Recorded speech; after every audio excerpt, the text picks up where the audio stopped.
VK news, राष्ट्र के नाम। अब तो सरकार को छोटे मोटे नेताओं की गीदड़ भपकियों से भी सावधान रहना होगा। अच्छा, वो नेता होते हैं ना, जिन पर जब पुलिस सख्ती बरसाती है, लाठियां बरसाती है, तो वो रोने पर आ जाते हैं, जान उनकी हलक तक आ जाती है। वो कहते हैं ना, हालत फटे तो फटे, नवाबी ना घटे। वही हाल तथाकथित नेता, किसान नेता मैं कहूंगा, राकेश टिकैत का है। कुछ बादल जो होते हैं दोस्तों, कुछ गरजते हैं, कुछ बरसते हैं, लेकिन कुछ बादल सिर्फ गरजते ही गरजते हैं। नमस्कार, आप देख रहे हैं वीके न्यूज, मैं हूं आपके साथ अमित शर्मा। हमारे राकेश टिकैत भी ऐसे ही हैं।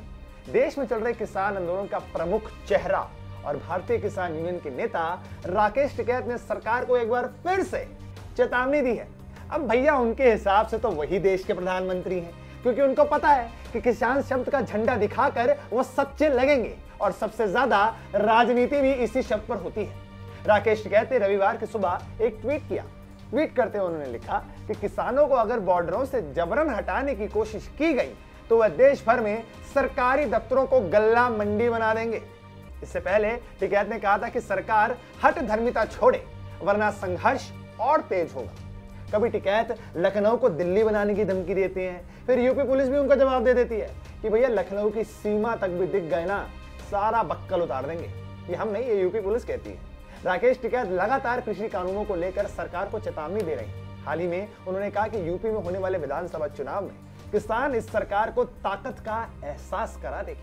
अरे टिकैत साहब, जरा असल यूपी तो जान लीजिए। असल यूपी अगर आपने घूम लिया होता, लोगों के विचार जान लिए होते, आपको पता चल जाता कि उत्तर प्रदेश की आम जनता एक ही बाबा का गुणगान गा रही है, वो है योगी बाबा। ग्राउंड रिपोर्ट की इस तरह की चीजें जो है वो हमारे पास हैं। हमने जब ग्राउंड रिपोर्टिंग की थी तो इस तरह की जो व्यूज हैं लोगों के, वो हमारे पास हैं। और किसी ने गलत फहमी मत लेना टिकैत साहब। कृषि कानूनों की वापसी से कम एक समझौते पर तो आपको शांत बैठ जाना चाहिए था। लेकिन अगर आप अब भी हाय हल्ला करेंगे तो भाई साहब, ये दिल्ली पुलिस है। दिल्ली पुलिस अगर अच्छी भी है तो आप जैसे लोगों के लिए गंदी भी बन सकती है। टिकैत साहब को आजकल सोशल मीडिया यूजर दो मुआ सांप भी बोलते हैं, क्योंकि एक तरफ वो हर हर महादेव बोलते हैं और एक तरफ अल्लाह अकबर बोलते हैं। टिकैत साहब को लगता है कि अगर किसानों की आड़ में वो राजनीति में अपने पांव पसार सकते हैं तो एक बार तो हार ही चुके हैं। अगर इनको लगता है कि ये इस तरह की हरकतें करके उनको जनता चुन लेगी, खैर इसके बाद हम नहीं बोलने वाले हैं, ये सवाल तो आपको जनता ही देने वाली है। आप हमारे कमेंट सेक्शन में बता देना कि राकेश टिकैत इस देश के अगले नेता हो सकते हैं या नहीं। हमारे कमेंट सेक्शन में जरूर बताना और देखते रहिए वीके न्यूज। नमस्कार। ये है ड्रीम मीडिया नेटवर्क